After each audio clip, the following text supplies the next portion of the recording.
Across the country, there's been no relief as food costs keep rising. A recent Associated Press poll shows more than half of Americans consider grocery costs to be a major source of stress. CBS News correspondent Jolene Kent hit the aisles to find out what's driving up prices and how you can save. A trip to the grocery store is stinging a little more at the checkout.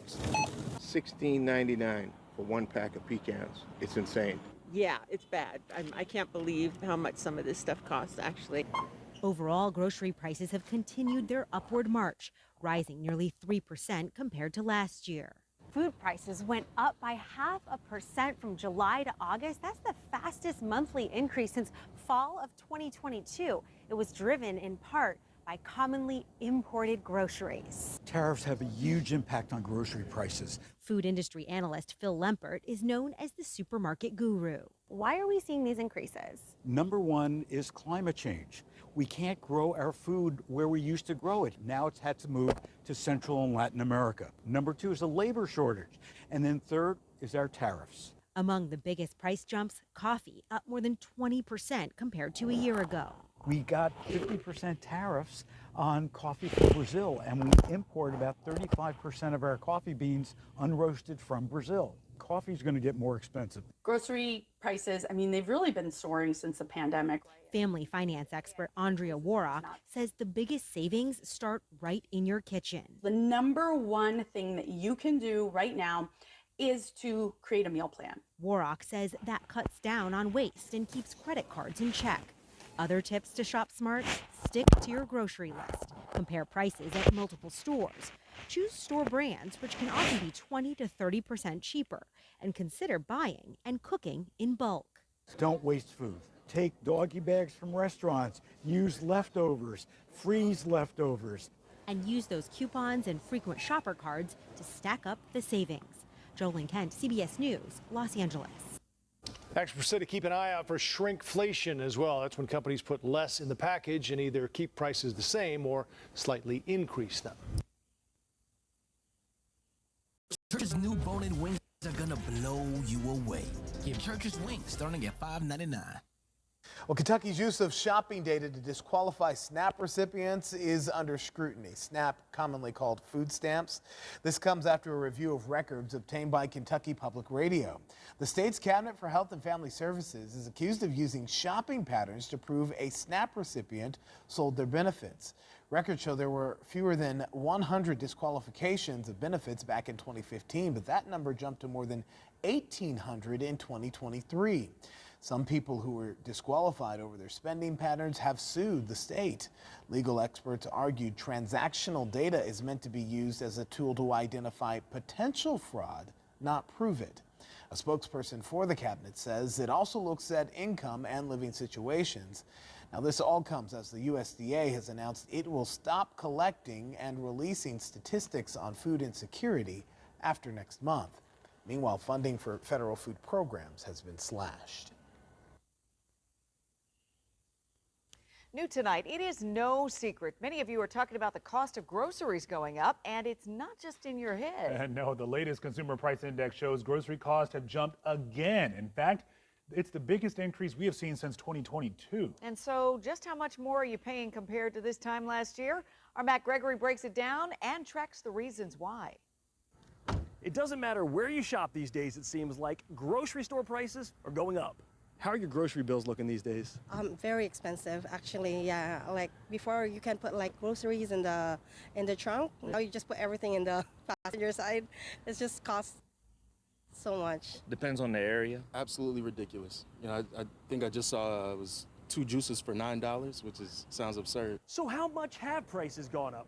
We did a little shopping trip to find out, and we also talked to University of Maryland agricultural economist Jim McDonald. Food prices are in the last few months rising faster than overall inflation. So where's the beef? Well, let's take this ground beef, for example.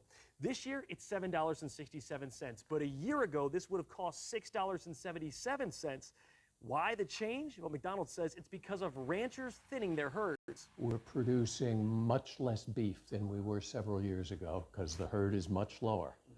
With a lot less beef, that's skyrocketing prices for cattle. Let's do these two together, bananas and coffee.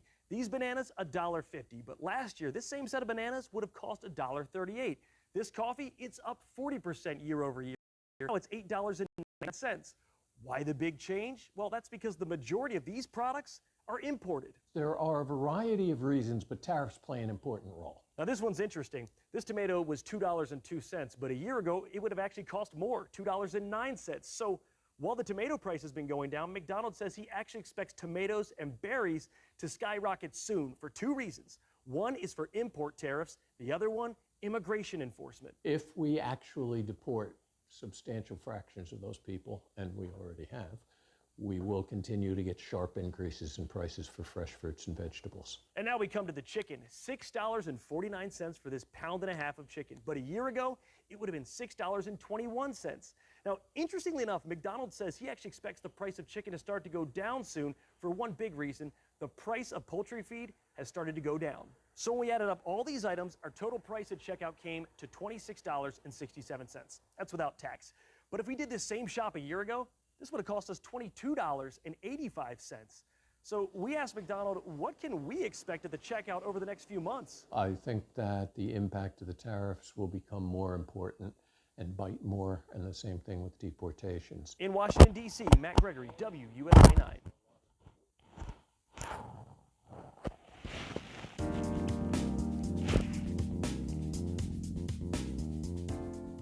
We have. With the government shutdown, there's a lot of uncertainty, especially for those who rely on the government to get by day to day. Our Jason Sloss is live right now in Linwood. And Jason, you talked with some people who are just worried now about being able to get food. Yeah, in fact, nearly 1 million people in Washington each month are going to the store and using government assistance to help fill their pantries. And now they're wondering if this shutdown is going to make it even more difficult to do that. I don't really know what is going to happen in the future. I'm just taking it day by day.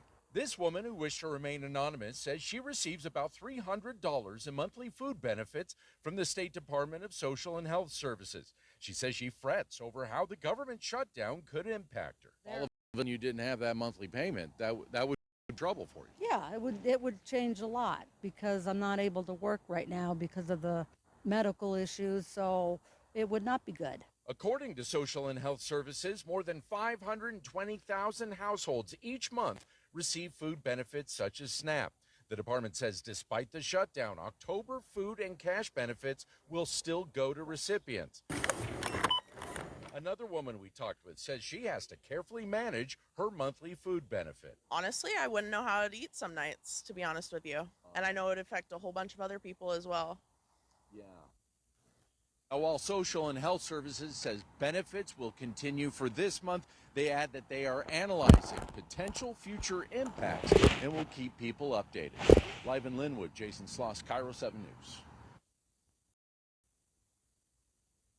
Hearing this from Starbucks, but we at Cairo 7 have tracked at least 29 of their stores that will close this weekend in Washington. It's part of what the Seattle-based company is calling a restructuring plan. Cairo 7's Brandon Thompson spent the day trying to map out all those closing stores. Well, Starbucks is not releasing a list, Gary, but they are quietly updating their website. This is a look at the chaotic process I took to try to figure out, meaning going to stores like this one in Shoreline that is closing. As you can see on that sign, they will be closed for good after tomorrow. For some of the last times, it's very sad that it's not going to be here. Dozens of Starbucks across Washington are welcoming in their neighbors. It's been 10 years of being our coffee house, and we enjoyed it tremendously. It's interesting. Yeah. I'm surprised.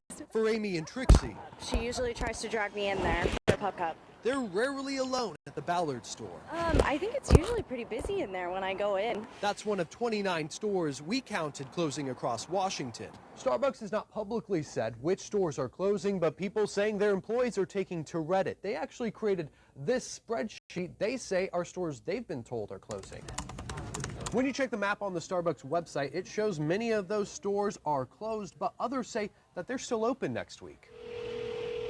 Hi there, I was wondering if you all are open next week? Employees tell us their stores are closing, so we tried to verify that with the company. Starbucks did not get back to us confirming this list, but employees at all but a handful of stores confirmed they are closing for good this weekend. Yeah, I am surprised. I thought Starbucks was such a,